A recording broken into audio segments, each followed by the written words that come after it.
ప్రతి దాంట్లో పట్టుదల ఒక్కటే కాదు, అప్పుడప్పుడు మానవత్వం కూడా చూపియాలని చెప్తుంటారు కదా పెద్ద మనుషులు.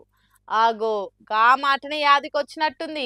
హైడ్రా హెడ్ రంగనాథ్ సార్కు అన్నిటి మీదకి పోయినట్టే గీడికి కూడా బుల్డోజర్ వేసుకొని పోయిండట. కానీ వాళ్ళు చేస్తున్న సేవలు చూసి వెనకకు వచ్చేసిండట. ఎంతసేపు ఈ సస్పెన్స్ కోసం నోరు తెరిచి ఎదురు చూడాలి, మ్యాటర్కి వచ్చేది ఉందా లేదా అనే కదా మీ బాధ. పాన్రి పూసగుచ్చినట్టు చెప్తా. కాంగ్రెస్ అధికారంలోకి వచ్చినాక హైడ్రా జులుం ఏ లెవెల్ ఉందో చూస్తూనే ఉన్నాం. సర్కార్ భూములు, రోడ్లు, నాలాలు, కుంటలు కబ్జా చేసి ఇండ్లు, షాపులు, మాళ్ళు, ఏడి కాడికి ఫంక్షన్ హాల్ కట్టిన వాళ్ళందరి ఏడి కాడికి పోతాం పెట్టిర్రు. ఇంకా పెడుతుర్రు కూడా. అట్లనే ఓవైసీ ఫాతిమా కాలేజీ చెరువులనే ఉందని తేలిందట. కానీ ఆ కాలేజీ ఎందుకు కూలుస్తలేరని అంత కోడై కూస్తుంటే రంగనాథ్ సారు దానికి సమాధానం ఇచ్చిండు. ఎఫ్టిఎల్ పరిధిలున్న ఫాతిమా కాలేజీని ఎందుకు కూలగొడతలేమంటే ఆ కాలేజీ 10,000 మందికి మీదనే పేద ముస్లిం బాలికలు, యువతులు ఆ కాలేజీల ఫీజు కట్టకుంటనే చదువుకుంటురు.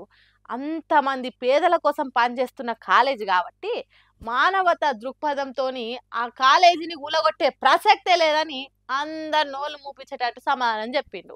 కానీ కొన్ని నోర్లు ఊకుంటాయా? హైడ్రా ఏ లాజిక్ తోని సమాధానం చెప్పిందో అదే లాజిక్ తోని ఇంతకు ముందు ఏం చేసిర్రో ఏలెత్తి చూపెడుతుర్రు. మరి పేదల కోసం ఆలోచించి ఆగిపోయినామంటారు కదా సారు. ఇప్పటిదాకా ఇల్లు కోల్పోయిన వాళ్ళు పేదోళ్ళు కాదా? పుస్తకాలు తీసుకుంటామని పిల్లలు చెప్పినప్పుడు కూడా వినకుండా కూలగొట్టిరు. మరి అప్పుడు మీకు ఈ మానవత్వం ఏమైంది? ఫాతిమా కాలేజీ సరే, మరి తిరుపతి రెడ్డి సంగతి ఏంది? ఆయన కూడా గరీబోడేనా?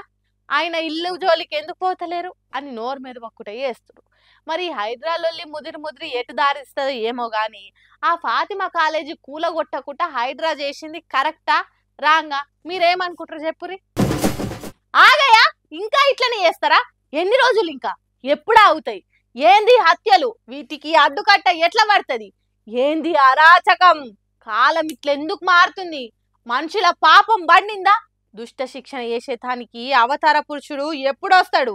ఈ ఘోరాలు నేరాలు చూడలేక కండ్లు మూతలు పడుతున్నాయి, చెవులు గడలు పడుతున్నాయి. చూడుండ్రి, కట్టుకున్నో నిడిచిపెట్టి తండ్రిని ఎట్లా చంపిందో ఓ వగలమారి ఆడవిల్ల.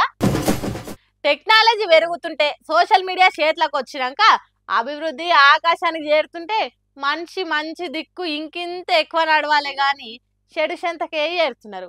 షిషి షిషి షిషి షిషి చెప్పుదామంటే నోరే వస్తలేదు.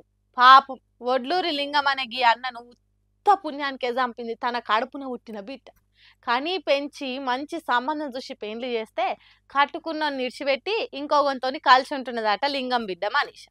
అట్లా చేస్తే ఏ తండ్రి ఓర్చుకుంటాడు చెప్పుండ్రి? అట్లా చెయ్యొద్దు బిడ్డ అని గట్టిగా గద్దించినందుకు ప్రియుడు జావిదు తల్లి శారదలతోని కలిసి తండ్రిని చంపిందట. కళ్ళులా మత్తు మందు కలిపిండ్రట.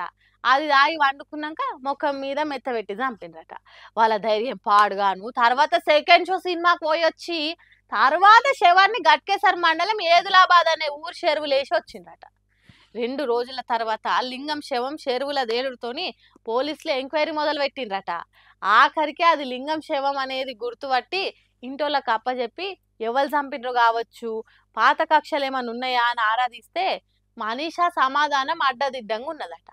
అనుమానం వచ్చిన పోలీసులు ఇంకింత లోతుగా ఎంక్వైరీ చేస్తే మనీషా భాగవతం మొత్తం బయటపడ్డదట. చూడండి ఎసొంటి ఆలోచనలు చేస్తుండ్రో మనుషులు. ఆ బుద్ధి తక్కువ మనీషా కంటే జావేద్ అనేటోడు ఓ సంవత్సరం చిన్నోడేనట. చిన్నోడో పెద్దోడో అనేది కాదు ఇక్కడ ముచ్చట.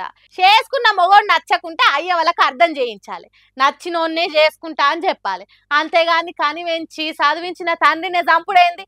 ఆ తల్లి శారదకు కూడా బుద్ధి ఉండాలే కదా. జీవితాంతం తోడుండే భర్తను వాళ్ళతోని కలిసి చంపుతుందా బద్మాస్ది కాకపోతే? శిశిషి ఏం మనుషులు తయారైతున్నారా లోకంలా తిట్టుకుంటురట వీళ్ళ ముచ్చట చూసిన జనాలు.